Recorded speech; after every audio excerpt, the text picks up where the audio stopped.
Hey, I'm Ash. I'm a product manager here at SafeGraph, and I've spent my career largely working on building out new products at startups. So prior to SafeGraph, I was the 7th employee at a seed stage startup in the conversational AI space. And then at SafeGraph, I've worked on our self-serve data shop, our API, and most recently, our Spend product. So Spend is taking a anonymized debit and credit card transaction panel. And if you think about your credit card statement and think about something that might say like Walmart number 237, a purchase you made on September 28th, we're essentially taking that string and then matching 2 points of interest and providing additional data about that. And I will be using Spend as a case study throughout this presentation as I discuss this new framework. So why do we need a new framework? Well, the demands on data teams are changing, and the world is becoming even more data-driven, meaning we have more knowledgeable end users who have an increasing number of requests for data teams. I'm sure a lot of you can understand this. And users are also increasingly more technical and know enough to be dangerous, which means that the standards for what's delivered is higher than it's ever been before. So all of this means we need a framework that can help us build high-quality, long-lasting insights and products that truly solve the user's problems. And as a nice little side benefit for this, it also elevates your brand internally. So you move from someone who's just answering data requests, but someone who's actually partnering with your end user and becoming a problem solver to help them solve their issues. So I'm a product manager, so this is a product management framework as applies to geospatial data. So there are 4 main steps here that I will walk through. The first is to start with the problem. You really want to understand your users. You want to understand their pain. What are their issues? Why are they having these problems? Who else is having these problems? From there, then you can start getting into solutions. So you start with brainstorming potential options, and then you'll add in your constraints, right? Like whatever resources you have, maybe there's some time-sensitive nature here. In the third step, we actually build the product or the insight. And then fourth, we want to make sure that we set up our users to succeed. So we want to ensure that we're monitoring the product and ensuring that it's working out for our users. Data teams have a lot of different requests. Some are better for this framework than others. So let's say you get a request, hey, is this hotel performing well? Maybe that's a one-off, and that's something you don't necessarily need this framework for. But maybe you start getting a lot of requests about performance of individual POI, so hotels or restaurants or other POI. They might not seem related at first, but they actually are. And that might be a good time to use this framework. It's kind of hard to tell if a request is going to become repetitive enough to spend more time on it. So it's really a judgment call. Think about how much time is this taking you and your team each time a request comes through. How often are these requests coming? Do you have high confidence that they'll continue to repeat? And you can build from there. The other type of request that is really good for this framework is something that is vague or has a really long or complex deliverable. So let's say you're asked, what does loyalty look like for our customers? You can slice and dice that in so many different ways, right? So we could think about, hey, are we just talking about in-store loyalty? Do we also want to know online loyalty if our business has that? We also want to understand, hey, are we talking about all customers nationwide? Are we just looking at a few regions or maybe even just within a radius of some of our stores? And then you could also even look at, hey, are we looking at loyalty in the context of just my own brand, or do I want to understand that in the competitive landscape as well? So today, I'm going to be walking through, number 1, how to map the product, how to figure out what to build. 2, actually creating the product. Once you know what you want to build or the insight you want to glean, actually creating it. And then 3rd, ensuring longevity for your users. And again, I'm going to use Spend as a case study throughout. So the first portion is understanding the users and their pain, and you can only really do that by talking to them.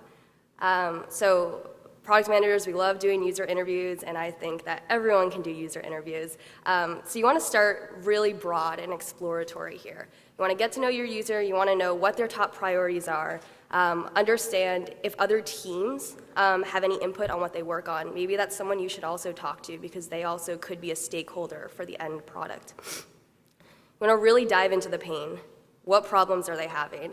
What is the extent of those problems? How badly are they hurting for this? And then again, who else is having this issue? And maybe that's someone you should also include. It's really, really easy, and I make this mistake too, it's really easy to go in with a hypothesis of like, hey, I know what the problem is, I know what my solution is going to be, and you just kind of solve for that. But in doing so, when we wear blinders like that, you might miss adjacent problems and issues that you can maybe also solve for them. So make sure you just keep your eyes open and look for anything else that might crop up while you're talking to your users. So depending on the project you are working on, you might have 1 user, you might have 5 users, you might talk to 30 users. It really depends on the size and scale. So you could end up with a ton of information based on these user interviews. It's really, really important to sift through and consolidate your findings. I'm very much a visual person, so I like to map out all of the different pain points that each user had, and then I like to tie them together.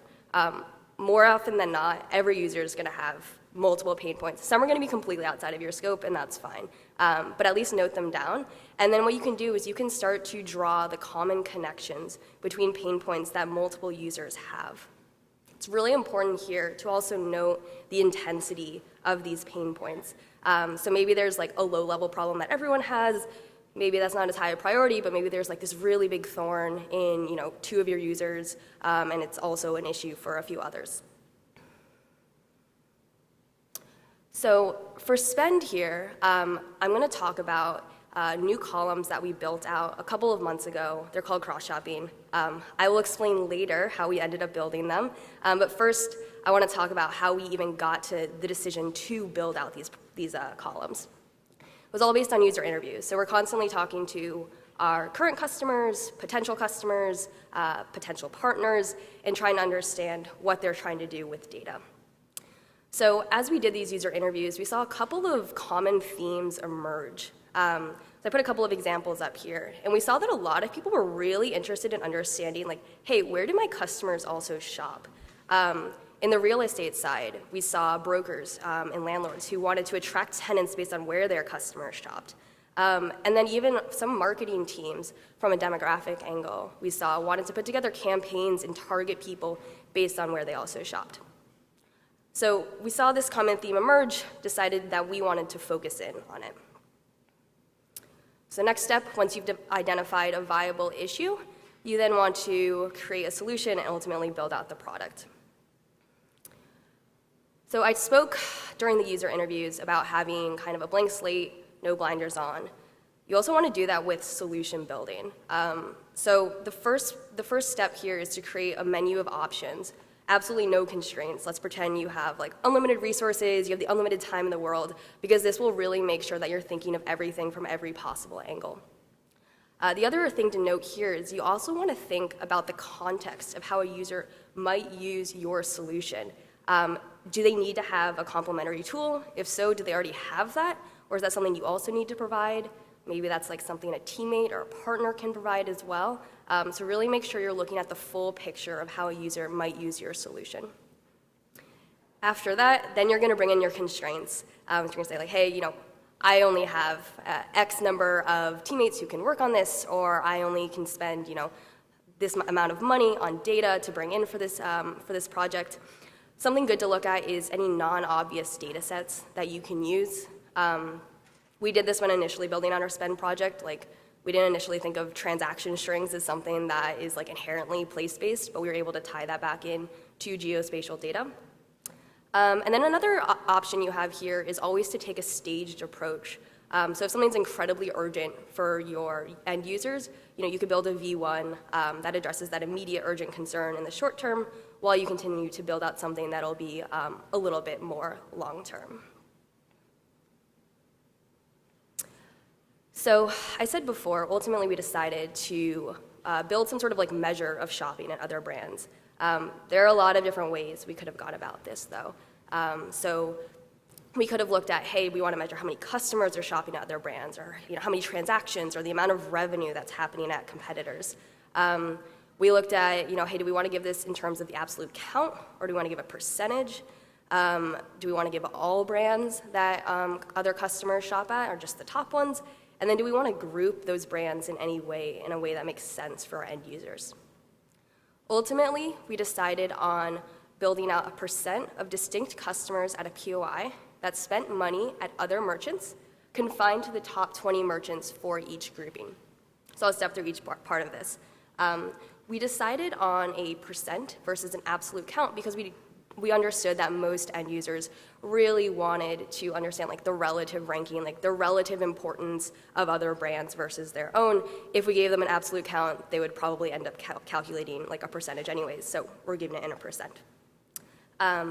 The top 20 merchants, it was going to be incredibly noisy if we listed out like every single merchant that someone spent money on. It would be like an insanely large JSON column, so we just kept that to the top 20. That's fairly self-explanatory. We focused on customers because most people were interested in customers first and foremost over like revenue numbers or transaction numbers. That being said, this actually has informed like some current work I'm doing now that's focusing a little bit more on like the revenue share of things. And then finally, we decided to group merchants in a variety of different ways that are most relevant to what the use cases. So for example, we have one grouping that says like, hey, what are the local merchants in that same zip code? So if someone went to a Wendy's in zip code 11211, within that same zip code, what are the other merchants that they went to? We also looked at the same category. So what are the other fast food restaurants that these users shopped at in the same month? And then we also did a variety of bundling of services. So, are they Netflix users? Are they Hulu users? We have the streaming services. Other things like, hey, do they use delivery services like an Uber Eats or a DoorDash? And that kind of helped work on the kind of like the marketing and the demographic use case that we saw from some of our customers. So we actually built this by first creating a data frame with a list of all places in every anonymized customer. So it's essentially like a transaction pairing between customer and POI. In my example here, I'm going to say we have like 5 customers focusing on this specific Burger King number 8. We're going to dedupe the list, so we only have a place associated with a customer just once. So let's say that customer 1 made 3 different transactions at this specific Burger King. We only have 1 entry for it. So we have our list of Burger King customers. Now we're going to list all of the merchants that those customers also shopped at in the same month. And we're using, right now, for this example, we're looking at the competitive brand, so same category. So I'm using like a NAICS categorization to filter out relevant merchants. So if we look, we see, okay, customer 4, they shopped at Wendy's that same month. Customer 5 shopped at McDonald's and Wendy's.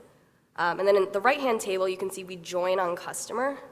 So customer 1, super loyal Burger King customer. They only ate at Burger King in the fast food department that month. 4 went to Wendy's, and 5 went to Wendy's and McDonald's. Finally, we then aggregate to the POI level. So we take the count of total customers. So we had 3 total customers at this Burger King. We then take the merchant counts for 2 of Wendy's, 1 of McDonald's, and then using those 2 numbers, we create a percentage. So we ultimately have, Wendy's has 67%, and McDonald's has 33%. And if we did have a longer tail of merchants, we would just cut that off at the top 20 merchants with the highest proportion. Okay, so we've built our product. We know it works for the user.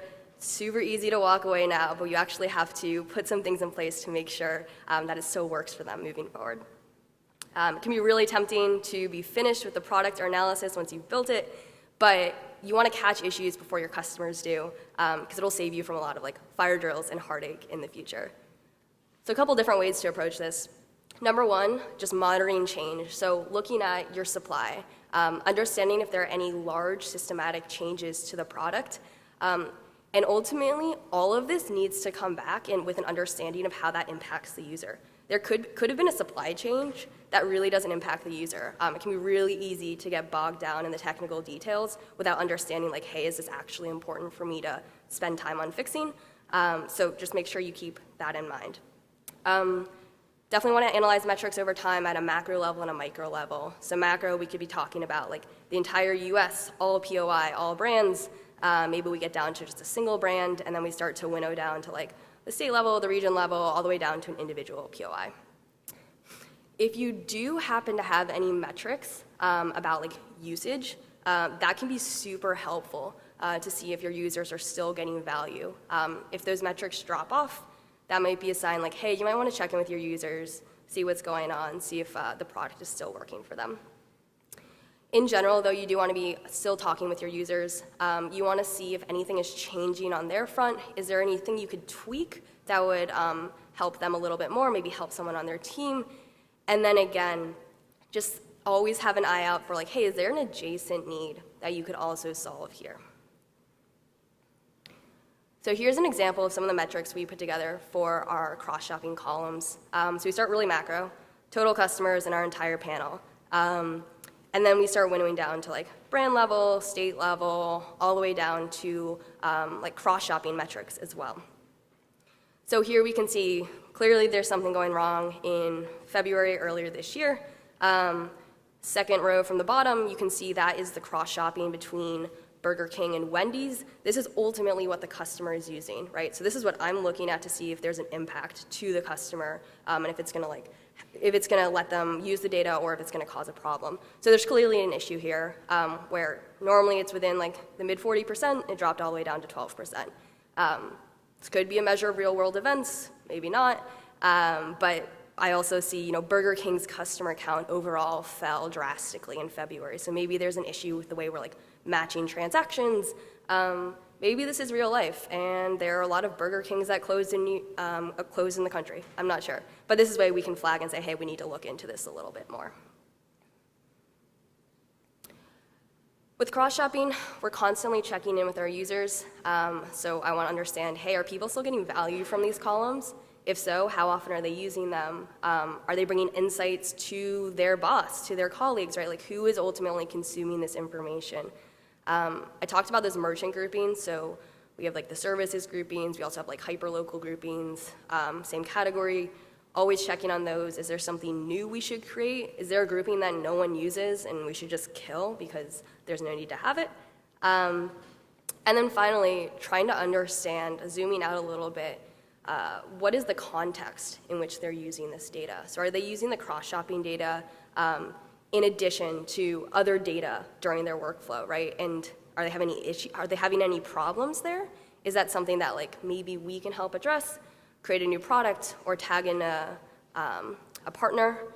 So with that, right, like that kind of starts off another cycle of this, right? Because then I'll do another user interview and say like, hey, is there anything that's working or any issues with what you're currently using? And maybe that's something that we can start building towards. So that is all I have. Thank you guys very much. I hope you gathered something from this presentation. I'm with SafeGraph. We're at booth 3, and I'd love to talk to you. Thanks.